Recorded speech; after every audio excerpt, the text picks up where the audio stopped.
Hey, what's up, everybody? This is Phat420's Pitstop with Ty and Steve.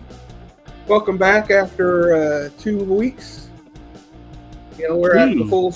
because last week we did the nerd show, and this week we're doing the actual show. It was almost 3 weeks. Yeah. But nevertheless, we're back. We're going to talk about how drivers should be more sportsmanlike when things go bad on the track. We might talk a little bit about chassis, and we're going to talk about our favorite tracks we want to go to, or we've raced at, or we've been to. And so, with that said, we got the drivers' meeting, which is I'm going to call, and the reason why I'm going to call it the drivers' meeting is because it's given the not really rules, but it's given the 411 on upcoming races and the previous races. Because at the drivers' meeting, they talk about the previous week's race, like, hey, last week this happened, well, let's not do it this way, we ought to do it this way, and then when they talk about the track today and what they want done with the track today, so that's why I'm calling it the drivers meeting. So with that said, last week Fairbury had a huge car count, like what did I say earlier, 30 late models, 24 mods, 28 street stocks, and like 15. I think they had like 45 modifieds. 45 modified. It was a huge car count. So nevertheless, the late model feature, the top 10 are McKay Winger, Ryan Unzicker, Mike Spatola, Rich Bell, Jeffrey Ledford, Miles Moose, Brayton Wallace, Mike Provenzano, which he's been around forever, hasn't he? Oh yeah. No, that was Little John. That's right. It's his brother. It's his brother. Still, the family's been around a long time. Yeah. Billy Huff, or Hugh, and the Flatland Flash. It rounds out the top 10. Kevin Weaver. McKay Winger's actually in his own stuff now. Yeah. Yep. They haven't really said yet, but you think they just had a disagreement? Well, I think McKay looked kind of crappy in that 99. He wasn't doing as good as he used to. Now, and when he went back to his own stuff, I think he's won, 2 features already? Yeah. Mm-hmm. So yeah, that's pretty cool. Because I'm using the My Race Pass to give the results because they didn't do anything on their Facebook page. So I'm scrolling through this, so excuse me for a while. Okay. Modified, GMP Modifieds was Michael Long, Stephen Brooks, Jeff Curl, Chase Holland, Zeke McKenzie, Alan Stipp, Bradley Jamison, D. Schwartz. I always laugh every time I say that guy's name. Kurt Spalding, and rounding out the top 10 was the 242 car. And he usually races at Peoria. It was Deegan Dozard. So that was the modifieds. And rounding out, because they usually have 3 classes now, don't they? Yeah, they only have late models, modifieds, and street stocks. Then once in a blue moon, they'll put in the B mods. The hobby mods are, I think... Or hobby mods. Yeah. Hobby mods are like, they run them like 3 times a month, I think. Right. It was a fun class. I ran that 2 years. It was fun. Right. Yeah, and you did good. And the only time you actually messed up was when someone decided to run you over. Yeah. It seemed like I was good at the beginning of the night, and then I couldn't get my dry slick, whatever, on this Pierce that's behind me. But hey, at least you won your heat one time. Yeah, I won like 4 heat races, I think. Oh, 4 heat races. Cool. So the street stocks in this order is Nick. I always get his last name mixed up, but Seplack. He's on a roll this fucking year. It's like he ran a full-blown modified last year. Oh, that's right. I forgot about that. So he actually went down a class. And I bet he's using the same motor, too. Oh, probably. Yeah. Well, maybe not. Anyway, you can't run aluminum heads, and you can't roll a roller cam in street stocks. But the point being is, out of the past 2 months, he's at least won almost every single weekend, pretty much. But Can't, nevertheless, but that doesn't mean they don't. we got All you gotta do is Kyle. put metal flakings in the paint and paint the heads. Mm-hmm. Whoops. That's a tip. Anyway, Kyle Anderson, Joe Brown, Nick Clubb. Nick Clubb's been around it forever, it seems like. And his brother did for a while, right? Who was it? For Street Nick Clubb. Yeah, he Club's actually racing Arca now. No, that's One of Alex. the Club. Oh, Yeah, I know, but they're actually related. Yeah. Yeah. Okay. I think they're cousins or something. right. Yeah. You got Nick Clubb, Cody Clubb, Alex Clubb, Yeah. and there's one more too, I think, but I can't remember. Right. Yeah. So it's Jared Crick, AJ Metford, which he was piloting the. Damn, what's his name? The F5. Oh, yeah, I know who you're talking about. I can't remember his name. He's another good racer, but nevertheless, Barry Sauter, which he's a Peoria guy. Ryan Taylor, Jeremy Nichols, and actually, it is Cody Clubb rounding out the top 10 for Street Stock. So that was the Fairbury races last week. Okay, and at Highland, On a side note, if anybody wants to raise 35 grand, I'll take the 35 grand and race one of Alex Clubb's ARCA cars down at Springfield or DeCoin. right. That'd be cool. So I know. You're about his size too. You're about his size. Right. So, He's a little bit bigger than me. Yeah, Right. he is a little bigger. Nevertheless, at Highland Speedway, it had kids mods, modifieds, and a bunch, but we'll roll through it. So the kids mod feature was the number 4 car of Brendan Heiser from Ockawaville, Illinois. Never heard of that one. Probably somewhere down south, I assume. And for the O'Reilly Parts Modified Division was Dean Hoffman from Troy, Illinois. The Hey, Win-B car. Dean Hoffman. The Bell O Heating, Cooling, and Plumbing Pro Modified winner was Brett Eilerman from Highland. He won the Modified division. And the Street Stock division was by Trevor Isaac, the 9X car. Oh. And the Hornet, or what they call Warrior division down in Highland Speedway. Professionals. Professionals in their own mind, was Billy Adams of Shelbyville. Hey, good job, buddy. And then they did Crown Vics there, which was the number 8 car of Matt Rose from Bunker Hill. And that was the Highland Speedway races from last week. And last but certainly not least, Spoon River Speedway they did the National Flat Track motorcycles there. July 30 plus was a Steve Sandoval, Rick Ivey, William Harris, Aaron Reel, Brad Glasnovich, Brittany Kent, and the 65cc, they only had 3, it looks like. Jack O'Farrell, Tresser Bickerton, Reed Hammond, and the 85cc was, man, they had a lot of freaking classes here. Holy crap. Brentley Crimmings, Lucy Heaton New, Jack O'Farrell, Kate Hurston, Miles Thompson.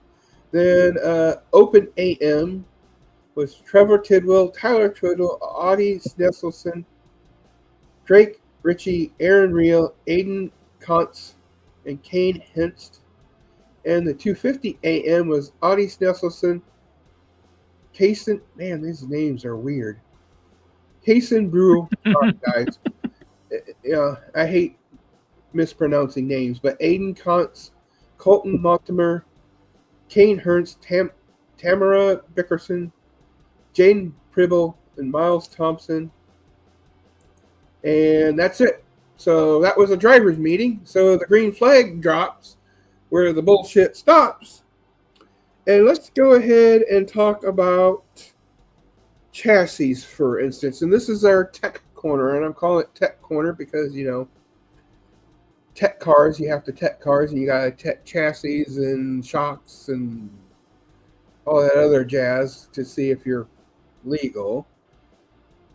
But I've noticed that, a few sanctioning bodies have different style of tubing.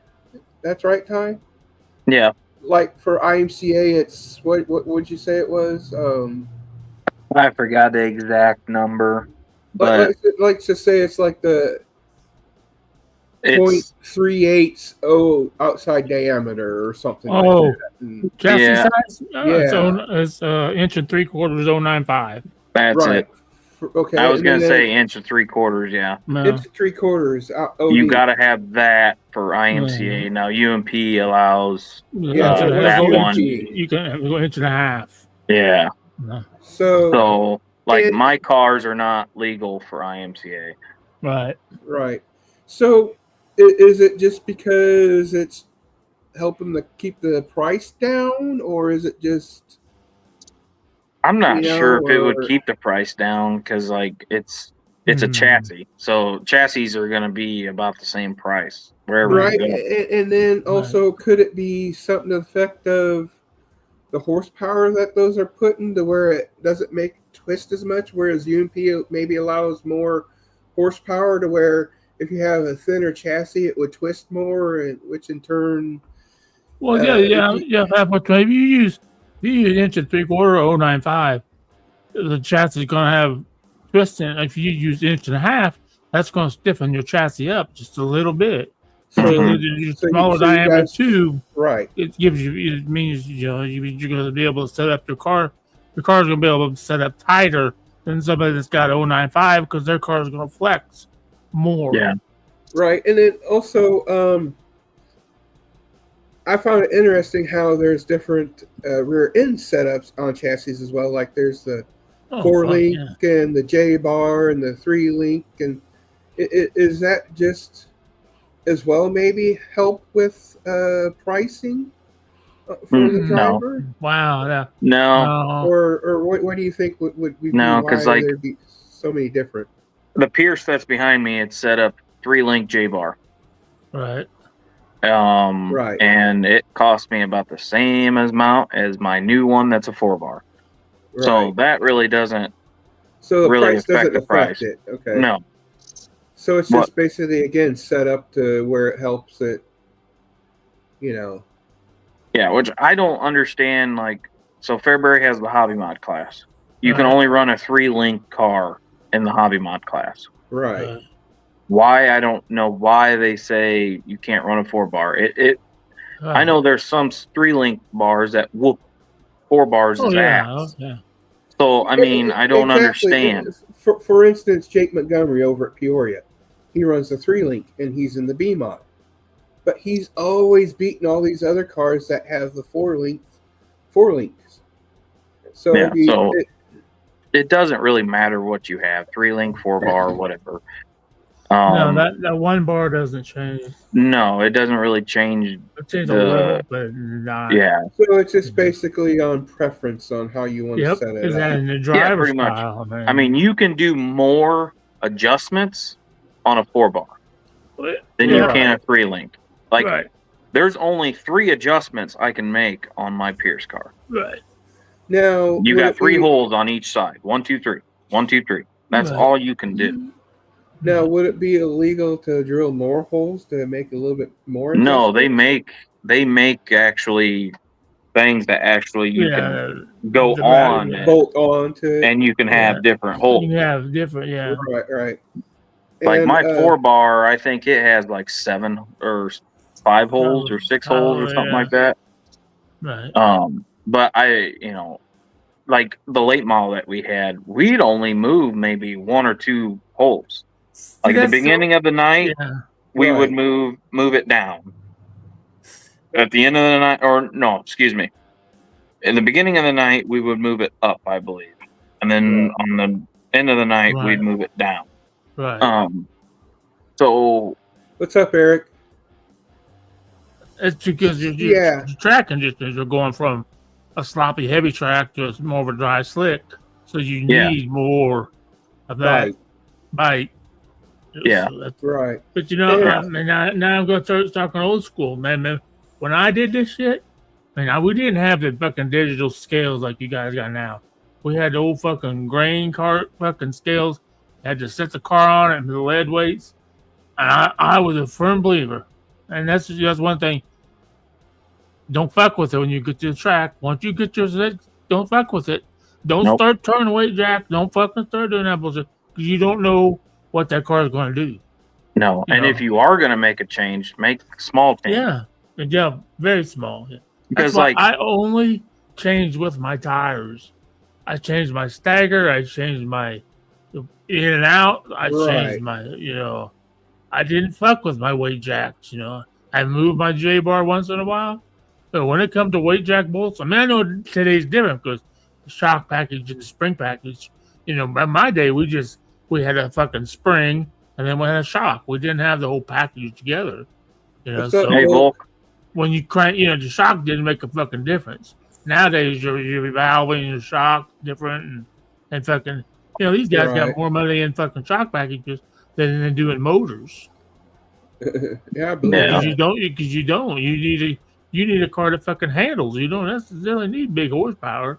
No. Well, like at Peoria, it gets dry slick anyway. So when you go over there with your 850 to 900 horse thing, you're just going to spin your tires and burn your tires up. Burn your tires up, yeah. Right. So it's all about, it's grip. You got to get grip. It's all about those bars. It's going to affect your grip. Yeah. Like I knew a guy over at Fairbury. I'm not going to name any names, but he would qualify great. Finish top 5 or top 3 in his heat race, and then he would come in and change 10,000 things, and then in the feature he'd start like 3rd or 4th, and he'd finish 17th. Yep. Because he changed so much on his car that he just kept going backwards. And go, I don't fucking understand why it fucking passed. Okay, right. Yeah. And another thing about chassis is, how or what would the cockpit, where it's positioned, does that affect the handling as well? Cockpit's always at the same position. Well, I mean, like for street stocks, there's some that are like let you sit further back in the cockpit, whereas, because like a driver I knew, his was always getting tech because they're saying that his cockpit, his seat was more towards the rear end than it was. It's where the motor is to the firewall. That's street stock. That's they're not concerned about where you. So basically, when you see a modified and the engine's over here and the driver's over here, it doesn't really. It's just more of a. Well, like our Masterbuilt, right? It has an offset. The motor is actually offset. Right. The offset. But like the Pierce, it's a little offset. Actually, if you look at a Pierce chassis, they actually built stagger into the chassis. Right. And that was another thing too. Is like some of the old school cars, like what probably Steve's used to for modifieds. You notice how back then they had that crush bar, I guess it was called, on the outside. Oh yeah. Did they just move it to the inside so it wouldn't get as messed up? On the modifieds? Yeah. They get caught up on each other. Yeah. So that's what it was. So they hit mods still have them, and I think it's absolutely dangerous. Yeah, it's you get into the door, and then not only you fuck up the pipe and you fuck up the door, and after that we quit running the bar. I mean, unless we had to run the bar on the door bar, we didn't run fucking door bar. Usually we only had the car we had. Our Dirtworks car just had one single bar. But yeah, I don't like them because, like I said, I actually saw 2 kids mods actually get hung up on each other, and it could be a dangerous situation. Right, especially if the throttle gets stuck and they're pushing them around when they're stuck. And I guess my thing with the throttle sticking, like some drivers, I don't get it. I mean, I guess I'm wired different, but the first thing I'm going to do if my throttle gets stuck, boom, switch, turns it off. Right. And see, that's the thing too, is even though you're new school, you're still old school because of your uncle and your grandpa. So you're probably used to them, doing stuff like that. Because back in the day, you had to do stuff like that. Whereas it seems like nowadays drivers, the new up and coming drivers that are like first, maybe second gen drivers, are not realizing that. Yeah, I mean, because you get people that hit the throttle and they try to fix it. No, and when your throttle sticks, sometimes you ain't going to fix it. So all you got to do is just flip that switch; it shuts it off. Eric, Kick it out of talking about that. Kick it out of high and flip the switch. Right. Because if you keep it in high and it has enough momentum, it's still going to stay on. Mm-hmm. Right. But put it in neutral and flip the switch. And thank you, Volk, for that extra track to talk about. I didn't know there was one in Taylorville. And Eric, we'll get to that soon. Yeah, we'll get to that situation. Oh, they run a special race in Taylorville once a year at the fairgrounds. Oh, they do? And they ran it, and the fucking track looked fucking heavy as hell. Does it? I guess it was really biting. It was another Wednesday when it rained. They thought they're going to cancel, but they fucking ended up running it. Hey, sometimes rain actually helps. Right. So basically, what it sounds like with chassis, it's pretty much up to preference of what you want to use, depending, and also the the promotion you're with. Yeah, I mean, IMCA has different rules. UMP has different rules. So, but if you're talking street stocks, I don't know their rules. I don't really know the IMCA rules and UMP rules. It's pretty much the same. It's like you have to have the thinner tubing and a little bit different. It's not less horsepower, but it's less engine and whatnot with them. But nevertheless, okay, let's go ahead and for now talk about our top 3 racetracks we've raced at or have been to or want to go to, and we'll go with Steve first. Steve first. So what are your favorite tracks you've been to? Let's start with favorite tracks. What's your favorite track you've been to as a fan? As a fan? Yeah. Bristol Motor Speedway. Right.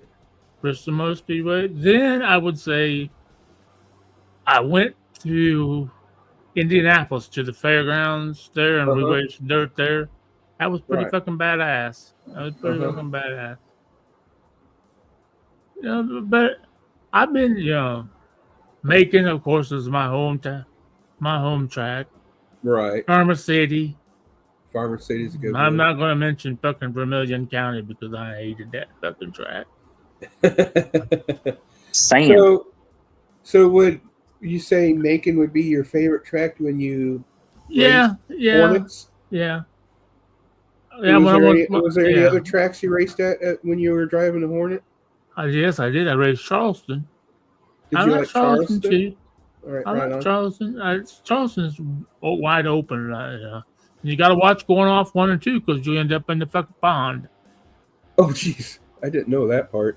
That's wild. We did that. We did that in a modified. Tommy Bennett went off. He was sitting in fucking water. Then, yep. Mm-hmm.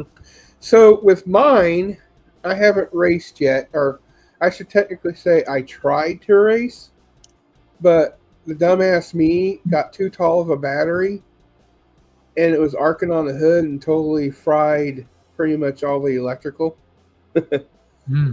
So, and I had like 3 or 4 people. Actually, the guy I bought the car off of was there helping another Hornet driver out.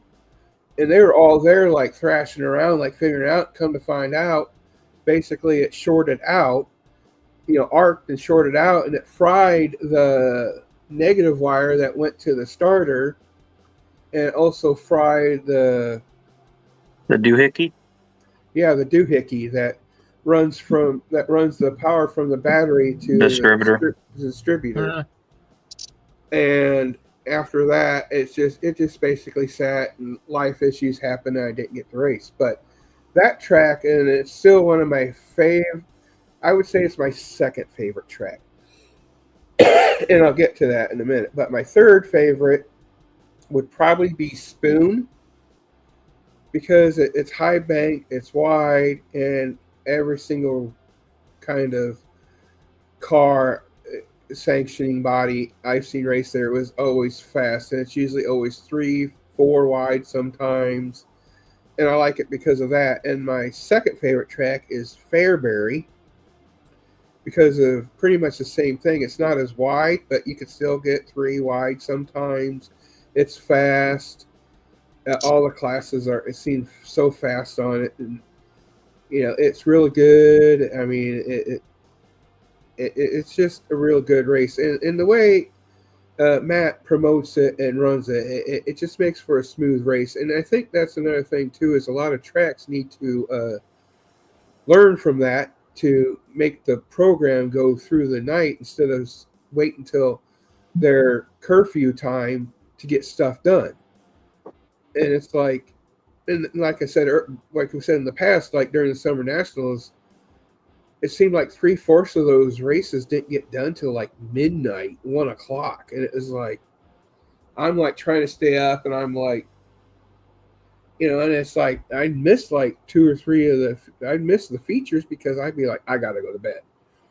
And my favorite track that I've been to of all time is Eldora Speedway over in Ohio. Mm-hmm. The first time I seen it in 98, a friend of mine, I went there with a friend, and at the time it was only like $5-10 more to get a pit pass. Yeah. For the 2 days instead of going into the stand. So I went ahead and spent the extra $5-10. And it was just so nice getting to see CJ Rayburn, Hudson's dad race. Don race. The real deal, Don O'Neill. Yeah, Don O'Neill, Bloomer.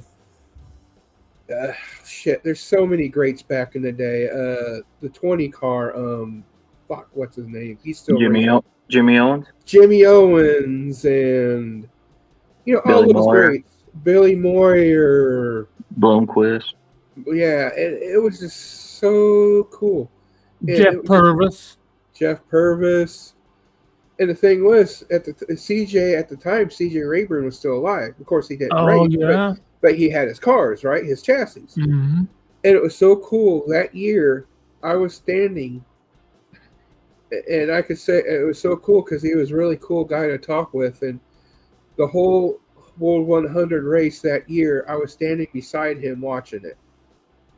And every time his head turned, I'd be turning, and I'd be watching him, and then I'd see what he's looking at, so I'd look at that. And that's why I like and notice a lot of things when I go to races. And that was my mindset when I go to races, is I'm looking at all the aspects on, like, how the car sets up, how the car's sliding. I'm watching the wheels, seeing if they,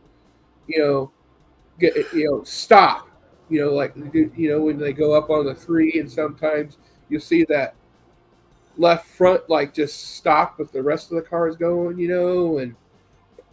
and when you go to Eldora and you go through the main gates and you're standing up there in the concourse looking down at the track, I was just like, my jaw just dropped because it looked so cool. It's like, I was like, because you seen the wideness, the banking, and it was just so cool. So that would be my 3 that I've been to as a fan. Now, if I was a driver, the 3 I wouldn't mind trying would be Macon, oddly enough, Peoria, and then Fairbury is the ones I'd race. But since I don't do Hornets anymore, I'd probably have to do a street stock.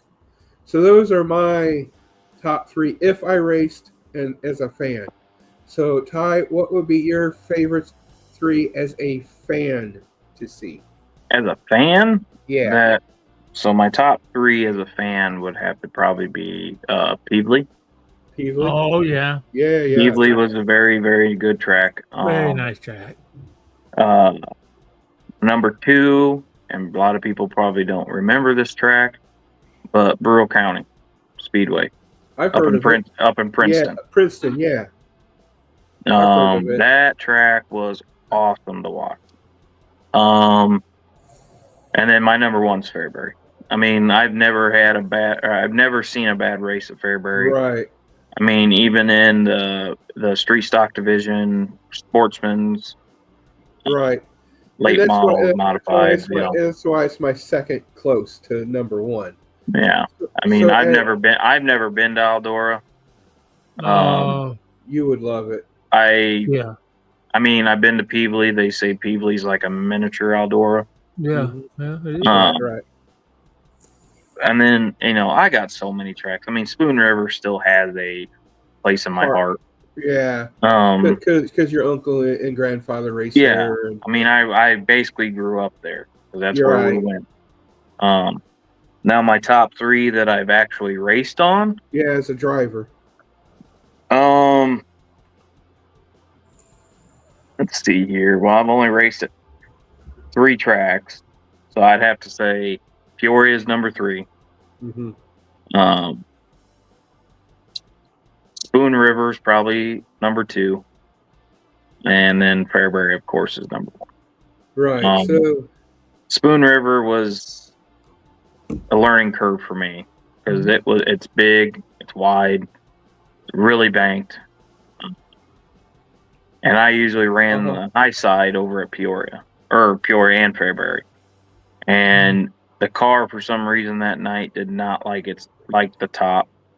But what was cool about Spoon is it does this, So actually, when I was running on the bottom, it almost had a cushion on the bottom. So the car actually worked really good coming off the bottom. Eric is Ty's older brother, which for the longest time, for some reason, brain fart, I thought he was younger. But anyway, his top 3 is Fairbury, Spoon, and then Jacksonville. Jacksonville I've seen online, and I actually enjoyed seeing them online. Jacksonville's another great one. If Volk's still there, do you know what yours is? But I think he already said Spoon, Farmer City, and Springfield Mile. Okay, there you are. I see it there. Awesome. Springfield Mile I have seen videos of, and that looked pretty cool. I like the Champ Dirt cars. DuQuoin is much better. I agree with Steve. DuQuoin, well, the reason why I think it is, Steve, is because DuQuoin was built for cars as well. Right, not horses. They weren't built just for horses. Right. Yeah. Because DuQuoin actually has a little bit of a bank to it. Yeah. And Springfield's flat. Now that you say that, that's almost kind of like at Champaign County Fairgrounds. They actually have their track in the middle of the horse track, but the horse track is pretty banked. Well, that's why they don't run over at the Indianapolis State Fairgrounds, because somebody put that new soil on there that's supposed to be just for horses. Right. So that's why they had to get rid of the Hoosier 100 for the Champ Dirt cars, is because they're like, oh, we got to make this for horses only. And then I'll tell you what, I think it was a Hoosier 100. I think it was a U.S. National Show. We went to Indy to watch, and it was fucking snowing. It was fucking snowing, and these guys had fucking blankets over their fucking cars and fucking rugs in front of their fucking radiators, trying to get the cars warm. I'm like, what the fuck are we doing over here? It's fucking freezing. And now that you say that, that's an honorable mention for me for a track I love to watch was Brownstown, Indiana, because back in my early 20s, it was like I'd go to work and go to races during race season, go to work Friday, Saturday night, and I'd be like getting out of the races, and then I'd go straight to work the majority of the time. But anyway, I asked what is the earliest track in the Midwest that opened up the earliest. And so it said Brownstown. They're like, okay, when do they open? Like the second week of March, where most tracks open middle of April, right? So I went there, and the reason why I'm mentioning this is because Steve was talking about blankets and stuff. Well, it was cold there. So they had those salamanders like blowing through the back, and then they were having. We did that many fucking times.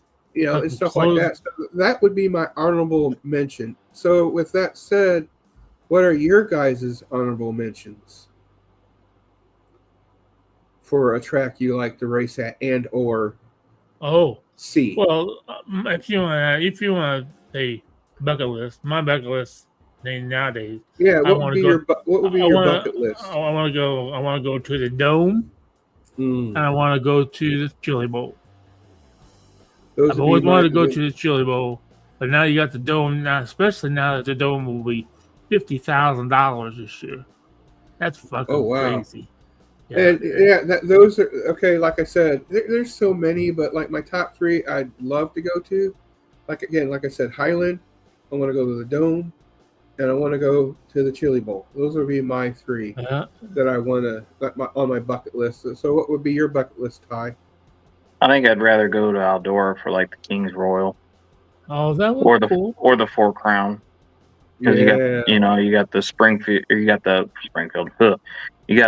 sprint cars, midgets, modifieds, and the Champ Dirt cars. I like Champ Dirt cars. My other one would probably be I would like to go see.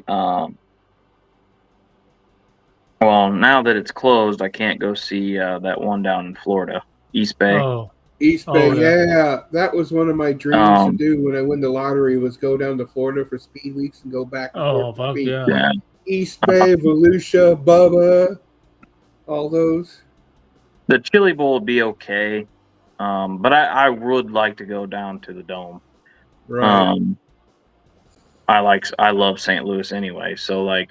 Yeah. It'd be cool if I could go down there, catch a Blues game, and then the next whatever go to the Dome, and my son wants to go, and I'm just like, yeah, you're too young right now. So, because he loves watching the Dome in December, because it's really, and really honestly, I'll tell you straight up, it's not good racing. It's a show. It's a show, yeah. It's all for show. Yeah, it's a show. I mean, because sometimes they have good racing going on. I'll tell you, and I don't know how. Because it's like you're putting a track like Macon inside a big, huge dome. I know these guys are. Now they're racing for a lot of fucking money. So, but god damn, they're up so much shit. Oh yeah, that's what I mean. It's not really good racing because like they tear up so much shit. Yeah. It's for the show. They're putting on a show. So do you think they should do something kind of like what Bristol did, is actually build the track a week early and then like throughout the week have different shows to kind of like pack the track down to make it a little bit less bumpy? I don't think it would. I don't think it'd help. That would help? Okay. I think the problem is I don't know, maybe I'm wrong. I don't build racetracks. Kevin got that record knows what he's doing. It acts like that dirt is shifting on that concrete and creating the fucking ruts. It does. When these late models, what's the late model? 3200? No, 2250. Yeah, okay. And the motherfuckers are airborne. They're bouncing through the fucking ruts. Mm-hmm. That's fucking.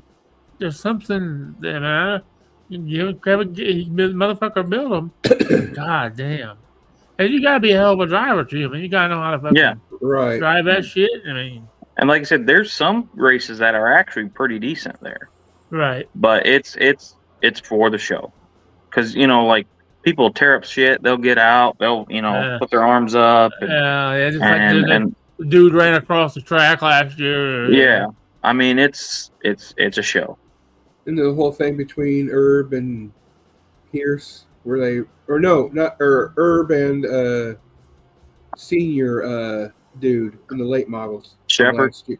Yeah, where they like Oh, that wrapped was into each other. fucking Carpenter Yeah, Oh, Tyler Kyle Carpenter. and Big Shit. Yeah. Yep. Super ship. I'm having brain freezes at the moment because I'm having, pain issues. But anyway, Volk said that his favorite was a chili bowl. So Yeah. and I think again, I think that's one of the reasons why I like to go to Chili Bowl because it's pretty much a show. No, they do good races there. I mean, it's See, good races. they did it. both They of did us it go different to. over there. That racetrack was built. Right. Then they put the building around it. Right. See, that's difference between. Oh, I didn't know that part. That's difference between the Chili Bowl and the dome. The dome is they have to build the track inside the building, so that's what they get. The Chili Bowl racetrack inside the fucking building. Yeah. Same thing as down to Coin. They have that southern inside track. Inside the track, yeah. On the DeCoin State Fairgrounds. I'm pretty sure they built the track and then they build the whatever around it. I know because my buddy, I thought it was you can the do it opposite, inside. So. And you can do it inside the Coliseum at the State Fairgrounds too. Because I remember my buddy, we ran a go-kart race inside. It was fucking colder than fuck outside, but we ran it inside the Coliseum for go-karts. Since we're talking about tracks, I have a fun when I get bored to go on to the maps like Google Maps and look for races or look for racetracks and pretend I'm racing around the tracks. And I did that one time with the Springfield Mile, but I've noticed like off to the side, it looks like they have like a concrete looking track. They have a half mile. So they have like a little half mile concrete track. And that's where they warm up the horses usually. Okay. I was wondering about that, so that's good to know. So without further ado, we will talk about how drivers should be more sportsmanlike. For instance, last night, a couple nights ago, was it? Where they had the issue with Bob Gardner. And we fight now. Last night. Yeah, last night. So since Ty actually watched that because I was at a concert, so what actually happened? So Klein threw a haymaker slide job. Okay. It looked okay to me. It was still a haymaker, though. I mean, it's on the first lap. I mean, come on. Oh, yeah, exactly. Yeah. So it got into Gardner. It fucked up Gardner's nose. Then Gardner tried to go down. Well, then he took out another driver, which he didn't mean to do that. Right, yeah. He was just sideways, yeah. Yeah. And Gardner got pissed. And like I said, I've never seen Gardner act like that. Right, neither have I. But he got behind Klein and came out of 4 under caution. I mean, they weren't going very fast and just straight up just got up behind him. Oh, wait a minute. He went, now, when they came off the wall, Gardner and that other dude went into the infield and Gardner came back out. That's what I mean, though. For the yellow to come out, yeah.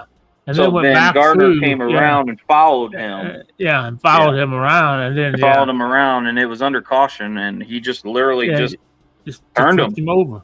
I don't think he meant to flip him over. I don't think he meant to flip him over, but it looked like that Klein tire caught that berm because it was right at that point where the track changes from the little track to the big track. Okay. So, it kind of does one of these numbers. And I think his nose got up just enough and just flipped him over. I mean, I don't think he meant to flip him over. No. But, man, when he went into the infield and he came back out, he caused the fucking yellow. Yep. And that's pushing it a little bit. Well, you have all those guys that if they don't have a good start, they just stop on the backstretch. Yes, I know. And in my opinion on that, you go to the back. You don't get your starting position back. You go to the back. If you fucking... Yeah, because if you throw the caution, most tracks will say you're going to the back. If you get caught jumping at the start, you go to the fucking back. If you fucking stop because you didn't like your start, you go to the back. Oh, my car jumped out of gear. Guess what? He goes back. Yeah. Right. No, I don't think Gardner meant to flip him. Now, Right. does he still need to watch what he's doing? Yeah. In my opinion, he shouldn't have touched him under caution. Right.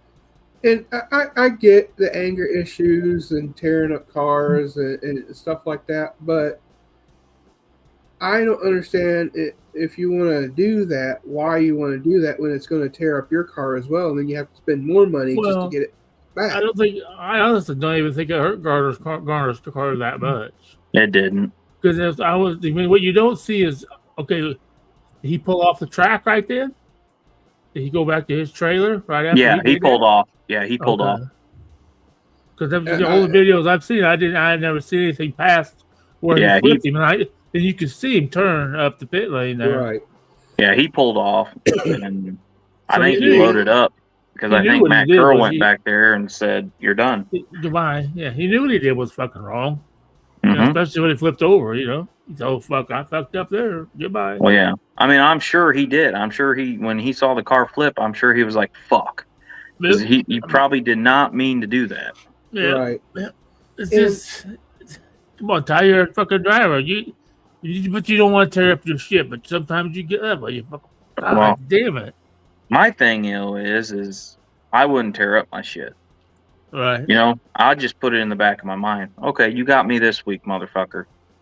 But you know, payback's going to be hell. Oh, yeah. Right. And another thing too is you can wreck a car without wrecking your car.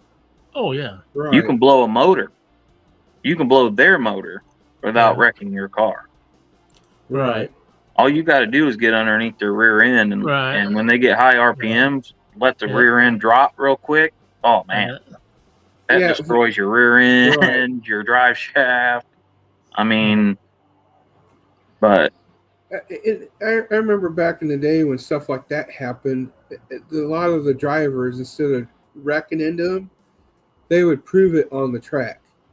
They'd be like, okay, I got sent to the back. Yeah, I'm pissed off that you spun me out or ran me over or whatever. Right. But I like it when the drivers don't retaliate, and the way for better lack of terms they retaliate is they like fly through the track. They prove themselves that even though, you know, and that's what I like about. And then I even seen sometimes where Junior Schickel got tore up from someone at the track. He didn't retaliate. He just went up to the guy. He talked with the guy.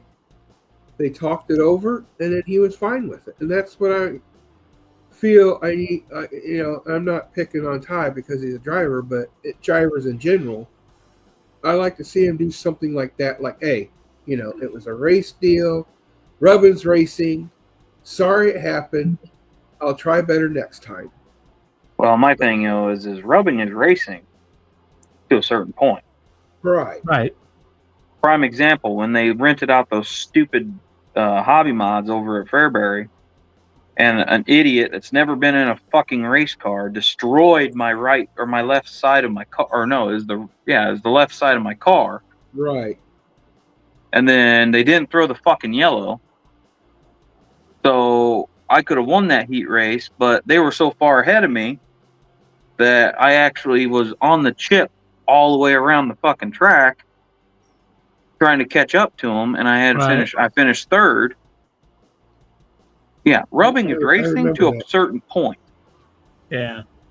I mean, and I'm sorry, but if anybody throws a slider on me in the first lap, you better hope that you have deep pockets, because I'm not letting off. Right. Right. Because you know, on the last lap, yeah, maybe I'll let it slide, but first lap, no. Sorry, no, you're not winning on the first lap. And I get that. There's no reason to throw haymakers like that on the first lap. Right. But I mean, I don't know. Maybe I'm just a different driver. No, it makes sense. I mean, I don't like how they rent out hobby mods at Fairbury. That destroyed my freaking left side. Yeah. Right. And it kind of affected how the car handled. Right. Oh shit. I mean, it's just, I get that they want people to get into racing, but if you're going to rent out, do it on practice days. Yeah, or even just make those rented cars an actual class where all the rented cars. Yeah, what the fucking do these fucking Crown Vic shit? Don't these modifieds aren't the cars that you even B mod. You guys got too much money tied up to let some jack off that. Oh, I can drive a fucking race car. Ain't no fucking problem. I can drive the motherfucker. You ain't gonna let off the gas for nothing. And see, and that's the thing is I tried to pass. Oh, I tried to pass them clean, and he came in. It came up on me, just boom. Yeah, producer Adam messaged us and said rental car class should be called a rental car class and just have their own class. Yeah, I mean it should be because it ruined a good run for me. And I was pissed. Talking about rental cars. Kankakee actually rents out the Crown Vics. But that's Crown Vics. Right. You can go get a Crown Vic for like $1,200. Right. I have a $5,000 chassis plus another $4,000 motor plus another $1,200 fucking transmission plus all the rear end parts and fucking sheet metal, tires, and sheet metal and shit. It's like, no, they don't need to be in that. What's a fucking Heim joint cost nowadays? I mean, they were expensive when we were doing it, you know. I can't remember off the top of my head. I know they're more than $20. Oh yeah, they're more than that, yeah. But like, to me, you know, going back to the Gardner situation, I think he knew he did wrong.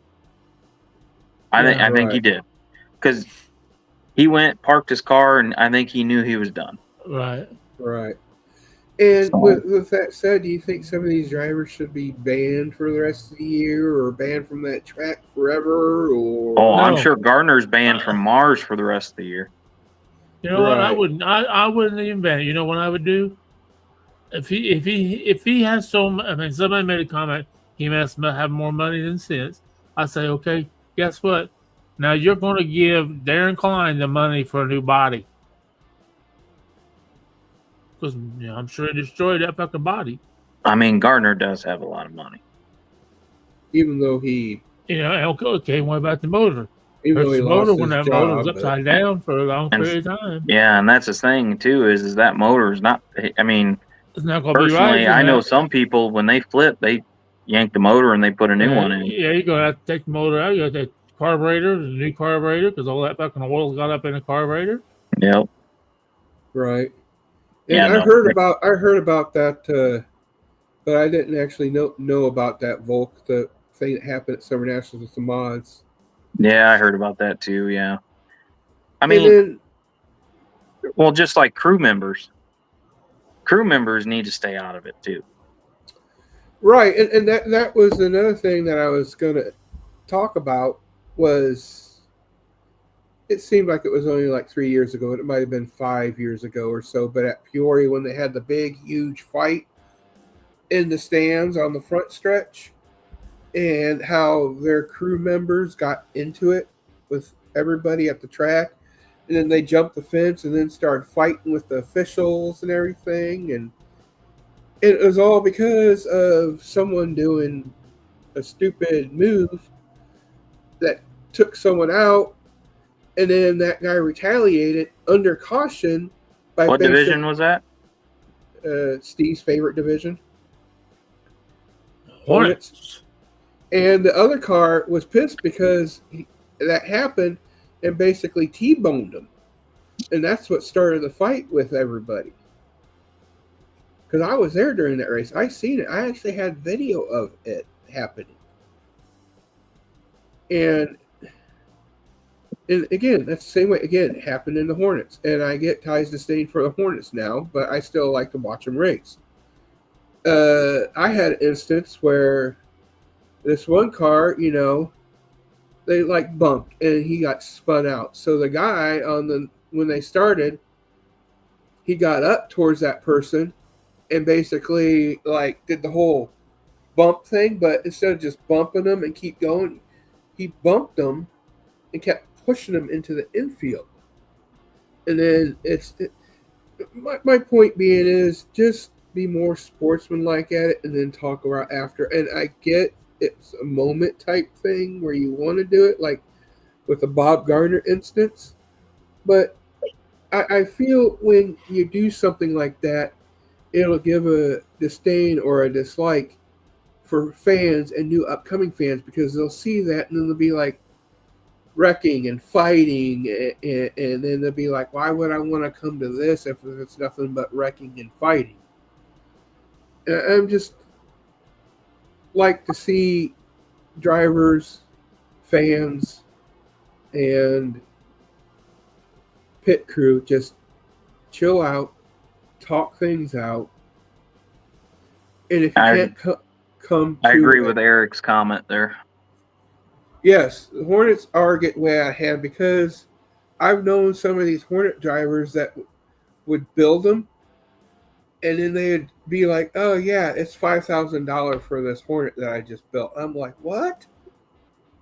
Yeah, he must be smoking crack. I know, and I bought my first Hornet for $300. This Pierce right behind me cost me turnkey. This Pierce behind me, $5,500. And that's another thing. And I know we're kind of it's still talking about being nice and stuff, but it's a little bit of rabbit trails. But when I was looking to get back into it before I went on disability, I was talking to Tyler Gilmore about it. And if anybody knows Tyler Gilmore, he's one of the coolest guys out there. To me, anyway. Because, he's fan friendly. He talks with the fans. He listens to the fans. He talks, and that's what I like about him. But anyway, I was telling him how I have my Hornet and blah, blah, blah, and everything that needs to be done with it. He basically is like, yeah, it's just going to be cheaper for you just to go buy a race-ready street stock that you can at least get your laps on for the same price as what it's going to cost to fix it up. So it sounds, but that's what I like to see. Just be more sportsmanlike. Yeah, I get it. The guy stuffed you into the wall or flipped you, or whatnot, but it just be a little bit calmer about it. Be pissed off, I get it, but just be a little bit calmer. And that's what I like to see happen. So that way fans won't get pissed off and not want to come back anymore. And then if it keeps happening, I feel like it's going to kill off the sport of dirt racing. So, yeah, Eric. Yeah, I've seen that. I'm like, yeah, if I'm going to spend $7,500 for it, I'm going to buy a Hornet, or not a Hornet. Fuck. Buy a fucking modified for $7,500. Buy a modified or I mean, they're a dying class, or sportsman. Well, so I've talked to my grandfather. I even said something last night. I said, I really would like to run Fairbury. I said, hell. I said, I've even thought about selling both modifieds and just go get a street stock. Right. Uh-huh. Because I got 2 motors that would be fine for a street stock. Exactly, yeah. You can put a 602 crate motor in those street stocks and you're fine. Yeah. Right. And I would be able to go to Fairbury every single weekend. Right. And then specials like down south, I seen a special for street stocks that was like 5,000 or 10,000 to win down south. It was just a crazy amount. Right now with the B mod, I'm stuck. I can either go to Spoon or Peoria. That's the only 2 tracks I can really run every week. Unless you want to put a chip in it. No, you gotta put a chip in it anyway. That's the thing with flight mods. According to Peoria, you don't have to have a chip. Well, no, because it's not UMP legal. Right. It's not a UMP sanctioned body. And that's why they call Spoon River is the pro mods are a sanctioned body. Right. So you have to run the 602 with 6,200 RPM chip. Right. Fairbury, you have to run a 3-link, 6,000 RPM chip. And I believe now they added that you have to run a special tire now. I remember hearing that. And I'm not going to buy a set of tires to go run one time. Now, Fairbury does have a B mod special next month. Right. And like I said, I would like to go out to that, but like I said, it just all depends on help, money, and other things. Yeah, because I was thinking about what you're talking about, and man, I was, you've been you went out once already this year, and look at the money. I mean, I don't hate to make it sound like money, but fuck, how much money you spent, just to go out and you took the green flag, and that's it. Yeah. And so I mean, broke, if you gotta think about, right. Is this fun anymore?